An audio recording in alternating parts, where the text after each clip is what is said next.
For over a decade now, a rather infamous catchphrase for the clone troopers of the GAR has been, "Good soldiers follow orders." As should be apparent by now, different clones believed in this maxim to different extents. Some accepted it wholeheartedly, while others defiled it and their orders alike. Today, we'll be discussing 3 clones from Legends who all had radically different approaches to following or not following their orders.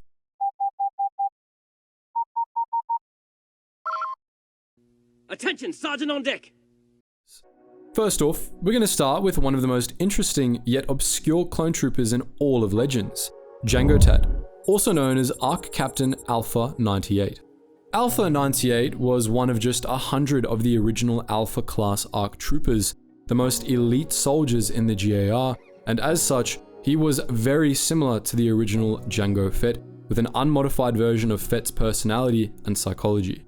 He had been trained by Fett himself as an elite commando, a super soldier that put all other clones to shame, and on the battlefields of the early Clone Wars, he proved himself time and again. Alpha 98, who soon took on the name Nate, rose to the rank of captain, and his battlefield performance was so impressive that, a few months into the war, he was assigned to lead a commando group on a top secret mission to Ord Cestus.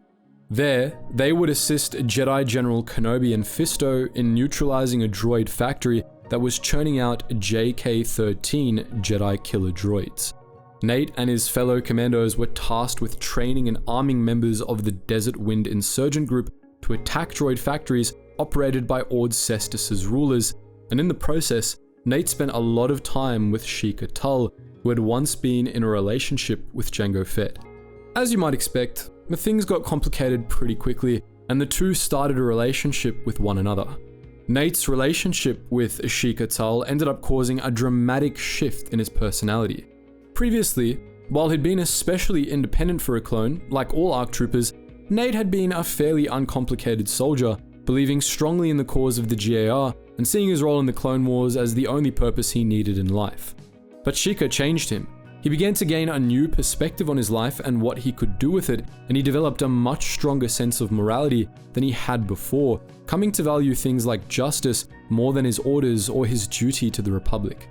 To signify this shift in identity, he took on a new name, Jangotat, meaning Jango's brother in the dialect of Concord Dawn. The mission on Ord Cestus eventually began to spiral out of control, to the point that the Republic Navy was considering a blanket bombardment of the planet, which would destroy the JK-13 factory, but would also kill millions of civilians. But Jangotat, with his newfound sense of morality, was uncomfortable with this, and so when he figured out a way to end the JK-13 program without causing such massive civilian casualties, he defied his orders and set out to breach the compound where Ord Cestus's leaders were hiding. He was unable to get inside, but in the process, he discovered that the JK-13 project was actually a scam.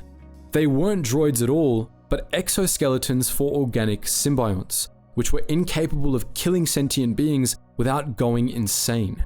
Jangotat informed the Republic of this, and then he called down an orbital strike on his position, wiping out Ord Cestus's leaders, ending the JK-13 project, and killing himself. Jangotat's sacrifice allowed the mission to Ord Cestus to be resolved without mass civilian casualties, and he was honored by the Republic as a hero. Jangotat is a fascinating example of an initially by-the-book clone becoming much more independent through contact with civilians, and though he died not long after breaking out of the mold, his legacy lived on, since not long after the mission, Sheikah Tull became aware that she was pregnant with Jangotat's child. Next up, we have the biggest douchebag in the entire Grand Army of the Republic, Commander Faie. Faie was the commander of the 7th Legion, a unit originally commanded by Operencesis, and he was distinct for how utterly by the book he was. Faie was one of those guys who has no personality beyond loving the government, an organic droid of a man who lived for nothing apart from following the Kaminoans' programming. He was extraordinarily by the book, unwilling to break or even bend even the most minor of regulations, and he didn't hide how much he looked down on those who did. Faie was abrasive and self-righteous about his unfailing devotion to the rules, and he took pride in the fact that he cared about literally nothing else. With that said, cared might be the wrong word to use there. He was fairly dispassionate most of the time, just insanely stubborn, and his obedience was more of a psychological dependency than genuine loyalty. Despite his having a name, he didn't even seem to have much of a sense of self, and he was borderline eager to throw his life away for the Republic. For most of the war, Commander Faie served under Oppa Rancisis, who he worked with fairly well. But their partnership ended after the Siege of Seleucami, in which Rancisis was killed, and after Seleucami, Faie was paired up with Quinlan Vos. Needless to say, he didn't get on well with the Jedi Order's most maverick master. Vos and Faie started hating each other pretty much right from the moment they met, and their time serving together only got them to hate each other more. At the end of the war, Faie and Vos both fought in the Battle of Kashyyyk, during which Faie received Order 66, which he was probably overjoyed by. Faie was actually with Luminara Unduli at the time, and he immediately shot her in the back without the slightest hesitation. Faie then ordered a Juggernaut tank in a column Vos was leading to start shelling the general's position, which he hoped would kill Vos, albeit at the cost of dozens of clones that would also be in bombardment range. Vos narrowly escaped this bombardment, however, and after Separatist forces on Kashyyyk were defeated, Faie devoted all of his energy to hunting his former general down. Vos managed to evade the first few squads of clones Faie sent after him, so the commander eventually switched to a different tactic. After tracking the Jedi fugitive down to the outskirts of a Wookiee village, he threatened to call for an airstrike on his position, which would kill him, Vos, and all of the innocent Wookiees in the surrounding area. Just like he didn't care about the clones in Vos's tank, Faie didn't care about the thousands of Wookiee civilians he was threatening, and he was prepared to murder all of them just to get one rogue Jedi. Fortunately, Vos managed to kill Faie before he could follow through. Lastly, let's talk about Marshal Commander CC-5052, also known as Bly. Bly was the commander of the 327th Star Corps, and he was one of the most battle-tested soldiers in the Grand Army. His unit had been one of the first to see action on Geonosis, and it had been involved in heavy fighting all across the Outer Rim ever since, rarely staying in place for more than a week, and never seeing Coruscant once in the 3 years the war raged. Bly commanded the 327th from its first deployment to its last, becoming one of the Republic's most decorated commanders.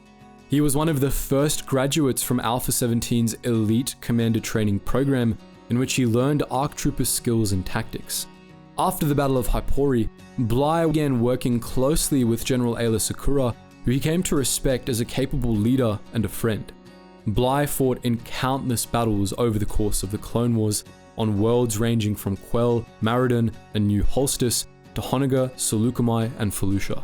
On each planet, he proved himself a competent and effective soldier, and he worked extremely well with General Secura. While Bly was initially distrustful of Secura and her Jedi ways, he came to greatly respect her experience and skill, while Secura came to rely on Bly's dedication to the cause. Unlike many clones, we have a great deal of insight into how Bly thought, because Star Wars Republic issue 68, which details part of the Battle of Honaga, is narrated by Bly's internal monologue. Through this, we can glean plenty about his character, which, for all Bly's individuality, wasn't all that complex. Bly was very much a following orders sort of guy, and apart from that, there wasn't all that much to him. He was another somewhat dispassionate clone, caring mostly about completing the mission. He lived by the general standing orders clone troopers were issued, which he sums up as follows: achieve the objective, protect the commander, protect the unit, protect yourself, in that order. But while Bly was unwaveringly devoted to these broad orders and to completing the mission, he was willing to bend or break his immediate orders if he saw a better way to complete the mission, in keeping with his ARC training, and he occasionally had misgivings about the orders he was given.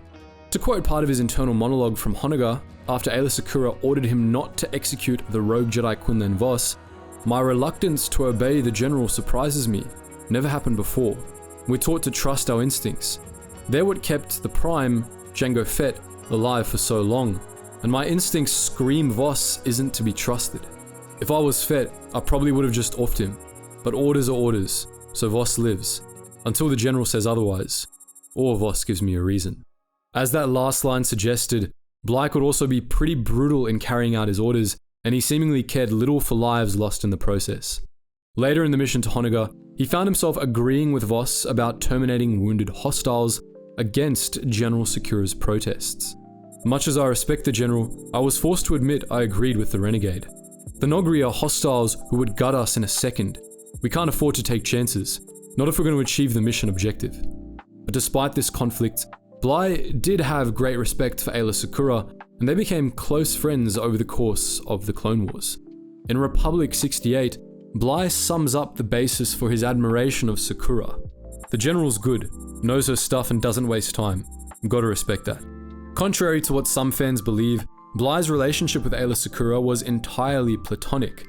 Indeed, Commander Bligh was distinct among clones in that he didn't have much in the way of sexuality. He showed no signs of attraction toward his general, and on several occasions, he seemed puzzled by people who did, as shown in the comic Reversal of Fortune, which details the Battle of Felucia. In general though, Bligh seems to have not had much of an understanding of close personal relationships, as, in Republic 68, he admits that he didn't understand Sakura's feelings for her former master, Quinlan Vos either. I don't get it. We accomplished the mission, but the general acts like we failed. Was it that the renegade got away? Or that he's an enemy? Can't she accept that and move on? Her connection with the renegade, it's a flaw in her armor. Or maybe it's a flaw in me. Those kind of connections, not a color I see. That's okay. Better off that way. Know the mission, know your enemy, achieve the mission, kill the enemy. That's all I need. It's all any soldier needs. Get the order and execute it. Let the general sort out the rest. Works for me. Despite his independence, Bligh was always dedicated to carrying out each mission.